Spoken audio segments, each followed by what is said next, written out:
नमस्कार साथियों, आप सभी का स्वागत है एजुकेशन लाइन में। दोस्तों, कक्षा 10वीं 12 मार्च को हिंदी का जो आपका पेपर होने वाला है वो कुछ इस प्रकार का पेपर रहेगा। इस वीडियो में दोस्तों हम प्रश्नों के बारे में बात करने वाले हैं, जो कि आपको फटाफट अच्छे से देख लेना है। तो चलिए वीडियो स्टार्ट करते हैं। और साथियों, ये पेपर जितने भी पेपर आपको बता रहा हूँ, और ऑलरेडी मैंने पेपर बहुत सारे आपको सेटअप दे रखे हैं, उन सब की PDF फाइलें हैं वो आप हमारे ऐप से डाउनलोड कर सकते हैं। ऐप का लिंक डिस्क्रिप्शन बॉक्स में दिया गया है। तो चलिए यहाँ पे स्टार्ट करते हैं। पहला प्रश्न देखिए साथियों, यहाँ से आपसे पूछा गया है कि निम्नलिखित अपठित गद्यांश को पढ़कर प्रश्नों के उत्तर आपको देने होंगे। यहाँ पे देखिए, सभ्यता की वर्तमान स्थिति एक व्यक्ति को दूसरे व्यक्ति जैसा वैसा भय तो नहीं रहा जैसा पहले करता था। एक व्यक्ति को जाति तो दूसरी जाति से, एक देश को दूसरे देश से भय के स्थायी कारण प्रतिष्ठित हो गए हैं। सबल और सबल देशों के बीच अर्थ संघर्ष की, सबल और निर्बल देशों के बीच अर्थ शोषण की प्रक्रिया अनवरत चल रही है। एक क्षण का विराम नहीं है। यह सार्वभौमिक वर्णगति से उनका अनर्थ कभी न होता। छात्रवृत्ति उसके लक्ष्य से अपना लक्ष्य रखती है। इस युग में दोनों का विलक्षण सहयोग हो गया है।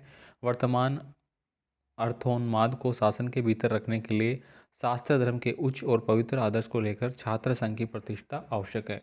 तो कुछ इस प्रकार का स्टेटमेंट आपको दिया गया है। अब इससे रिलेटेड प्रश्न है जो कि हम देखने वाले हैं। यहाँ पे सबसे पहले पूछा गया है कि उपयुक्त गद्यांश का उचित शीर्षक क्या होगा। तो साथियों, यहाँ पे उचित शीर्षक जो है वो ऑप्शन नंबर ए होएगा। यानी यहाँ पे भय की बात की गई है, क्योंकि वर्तमान में जो भय है वो एक दूसरे के सबल और सबल देशों की बात करे या मानव के प्रति बात करे तो वो हो रहा है। नेक्स्ट देखिए, यहाँ पे अगला है, एक देश को दूसरे देश से भय के जो कारण है वो क्या है। तो भय का जो कारण बताया गया है वो स्थायी कारण बताया गया है। कौन सा स्थायी? तो ऑप्शन नंबर सी यहाँ पे सही रहेगा। देखिए, सबल और निर्बल देशों के बीच अनवरत चल रही है। तो इन दोनों के बीच जो अनवरत बात चल रही है वो क्या है? शोषण की प्रक्रिया। अभी अभी हमने यहाँ पे पढ़ा है, तो आप देखेंगे यहाँ पे कि सबल और निर्बल देशों के बीच अब शोषण की प्रक्रिया अनवरत चल रही है। तो कौन सी चल रही है? शोषण की। तो आपको यहाँ पे लिखना होगा शोषण की प्रक्रिया। ठीक है। उसके बाद देखिए, छात्रवृत्ति किस वृत्ति से भिन्न है। तो छात्रवृत्ति दोस्तों वह वर्ण वृत्ति से भिन्न है। तो ऑप्शन नंबर ए आपका सही रहेगा यहाँ पे। नेक्स्ट देखिए, यहाँ पे अगला है, उच्च और पवित्र आदर्श के लिए किसकी प्रतिष्ठा आवश्यक है। तो अभी लास्ट लाइन में हमने पढ़ा था कि उच्च और पवित्र आदर्श के लिए है वो छात्र संघ की प्रतिष्ठा आवश्यक है। तो यहाँ पे ऑप्शन नंबर डी आप करेंगे। अगला देखिए, यहाँ पे निम्नलिखित अपठित काव्यांश आपको दिया जाएगा जो कि पढ़ा हुआ नहीं है आपका। और दो चीज़ें ऐसी पूछी जाएंगी, जो कि एक तो गद्यांश और एक पद्यांश, जो आपके पढ़े हुए नहीं होंगे और उनसे प्रश्न पूछे जाएंगे। देखिए, किंतु ये झंझट है भारी, युद्ध क्षेत्र संसार बना, चिंता के चक्कर में पड़कर जीवन भी है भार बना। आजा बचपन एक बार फिर दे दे अपने निर्मल शांति, व्याकुल व्यथा मिटाने वाली ये अपनी प्राकृत विश्रांति। अब भोली सी मधुर सरलता व प्यारा सा जीवन निष्पाप, क्या आकर फिर मिटा सकेगा तू मेरे मन का संताप। मैं बचपन को भुला रही थी, बोल उठी बिटिया मेरी, नंदन वंशी फूल उठी वह छोटी सी कुटिया मेरी। तो इस प्रकार से रहेगा। यहाँ पे देखिए, उपयुक्त जो पद्यांश है उसका आपको शीर्षक बताना होगा। तो यहाँ पे शीर्षक का साथियों वो हो जाता है हमारा बचपन। यहाँ पे बचपन की बात की गई है, बचपन को सर्वोपरि रखा गया है, बचपन वापस से मांगने की बात की गई है। अगला देखिए, यहाँ पे कवित्री के अनुसार चिंता के चक्कर में जीवन कैसा बन गया है।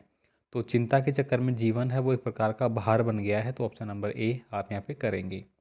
अगले देखिए, यहाँ पे निर्मल शब्द का अर्थ आपको बताना होगा। तो निर्मल दोस्तों वह पवित्र होता है। निर्मल का मतलब क्या हो गया? पवित्र। तो यहाँ पे ऑप्शन नंबर ए आप टिक कर लेंगे। नवा देखिए, यहाँ पे उपयुक्त काव्यांश में संताप मिटाने का अर्थ है। तो संताप मिटाने का जो अर्थ है वो बचपन से लिया गया है कि मेरा जो संताप जो है वो बचपन अगर मेरा वापस मिल जाता है तो उससे मिट सकता है। तो ऑप्शन नंबर सी करेंगे। देखिए, यहाँ पे नंदवंशी क्या फूल उठी है। तो नंदवंशी क्या फूल उठी है? कुटिया। तो लास्ट की लाइन में पढ़ा था हमने, कुटिया के बारे में बात की गई है। तो ऑप्शन नंबर डी रहेगा। आगे देखिए, मैं क्यों लिखता हूँ पाठ में लेखक ने किस विभीषिका का वर्णन किया है। दोस्तों, यहाँ पे ये जो पार्ट है उसमें आपको पता है कि हिरोशिमा के परमाणु विस्फोट के बारे में कहा गया है। तो ऑप्शन नंबर ए यहाँ पे कर लेंगे। देखिए, जब बाबूजी रामायण का पाठ करते हैं तब हम उनकी अगल बगल में बैठे आईने में अपना मुंह निहारा करते हैं। उपयुक्त पंक्ति है वो किस पाठ के ली गई है, किस पाठ से उद्धृत है। तो ये है दोस्तों माता के अंचल पाठ से। तो ऑप्शन नंबर बी है आप कर लेंगे यहाँ पे।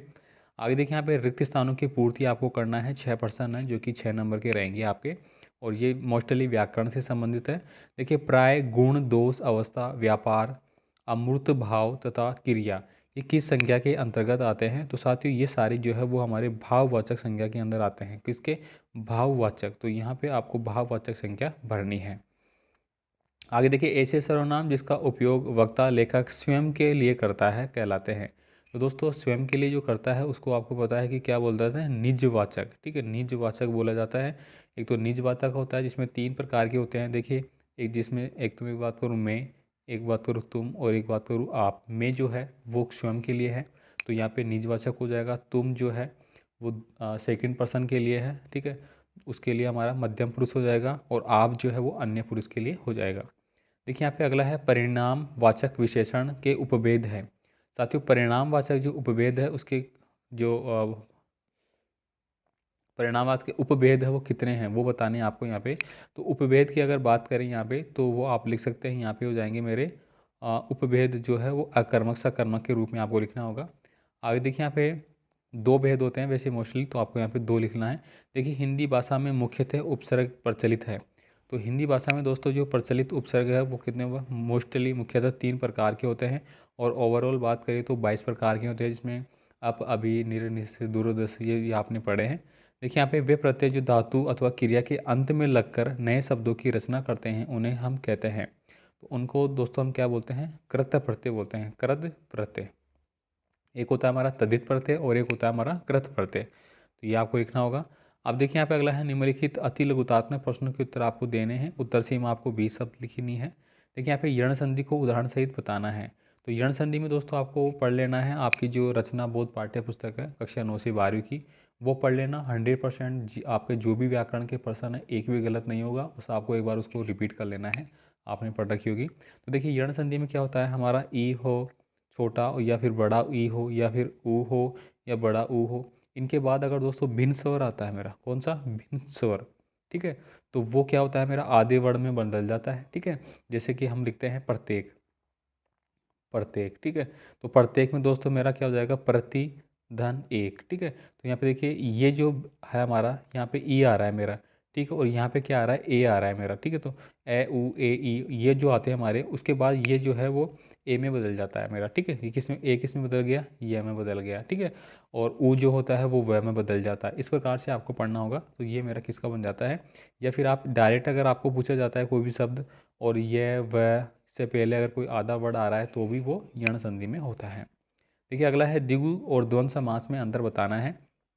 तो आप मोस्टली इसके बारे में क्या लिखेंगे? द्विगु जो समास है उसमें जो पहला पद होता है, कौन सा? पहला पद। ठीक है, पहला पद क्या होता है? संख्यावाची होता है। कौन सा होता है? संख्यावाची होता है। द्वंद्व में बात करें तो प्रथम पद इसमें क्या होता है? प्रथम पद जो है वो प्रधान होता है। प्रधान पद इसमें क्या होता है? प्रधान होता है। और इसमें जो है वो क्या होता है? संख्यावाची नहीं होता है। साथ ही साथ इसमें क्या होता है? और का, अथवा का ये लोप होते हैं, या फिर विलोम शब्द का लोप होता है। जैसे माता और पिता हम लिखेंगे, माता और पिता आपने लिखा। ठीक है, तो यहाँ पे माता और पिता एक प्रकार से विलोम है, और इसके बीच में योजक चिन्ह लग रहा है जो कि और अथवा का प्रेजेंटेशन कर रहा है। ठीक है, आगे देखिए कीचड़ उछालना मुहावरे का अर्थ क्या होगा? तो कीचड़ उछालने का मतलब क्या हो गया? बदनाम करना। बदनाम करना। ठीक है, तो इस प्रकार के मुहावरे आपसे पूछे जाएंगे।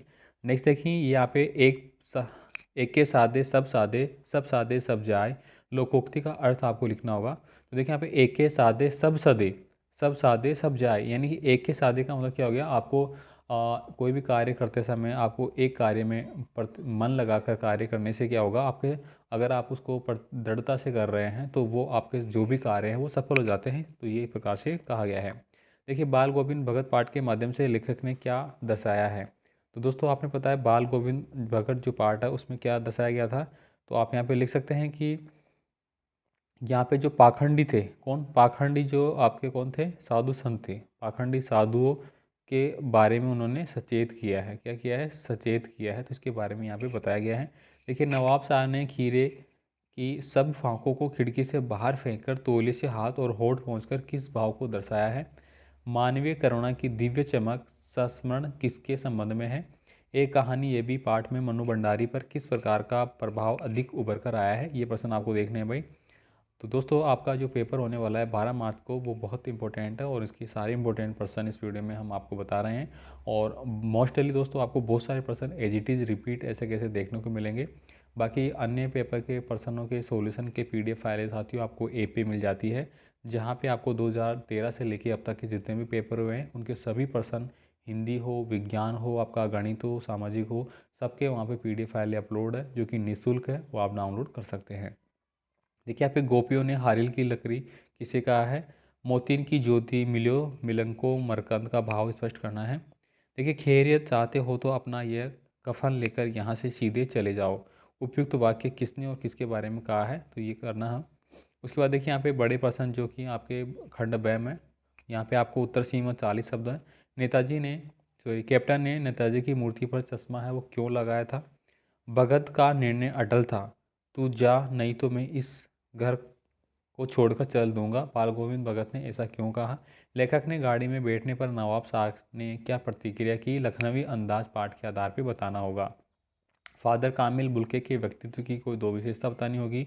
गोपियों को उद्धत्व का संदेश क्यों पसंद नहीं आया है? ये रिपीट प्रश्न है दोस्तों, बार बार 3-4 बार रिपीट हो चुका है बोर्ड परीक्षा में। देखिए यहाँ पे लक्ष्मण के वचनों से बड़े हुए परशुराम जी के क्रोध को किसने और कैसे शांत किया? परशुराम का जो प्रश्न है वो पढ़ लेना। 100% क्या, मैं 1000% आपको बता रहा हूँ, ये प्रश्न 100% आएगा परशुराम का। देखिए यहाँ पे संगतकार कविता किसके महत्वपूर्ण योगदान को दर्शाती है? कि उसे सुख का आभास तो होता था लेकिन दुख बचाना नहीं आता था। कवि ऋतुराज ने ऐसा क्यों कहा है? कवि लॉन्ग स्टॉक जगह का क्या महत्व है? साना साना हाथ जोड़ी पाठ के आधार पर बताना होगा। देखिए मूर्तिकार ने अंत में जॉर्ज पंचम की नाक का क्या हल निकाला? माता का अंचल पाठ के शीर्षक की सार्थकता बतानी होगी। 100% नहीं 100% ये प्रश्न आएगा आपका माता का अंचल का।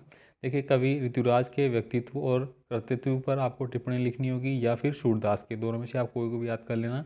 देखिए सर्वेश्वरम दयाल सक्सेना के व्यक्तित्व और कर्तृत्व को संक्षेप में लिखना होगा। मन्नू भंडारी के व्यक्तित्व कर आपको लिखनी होगी।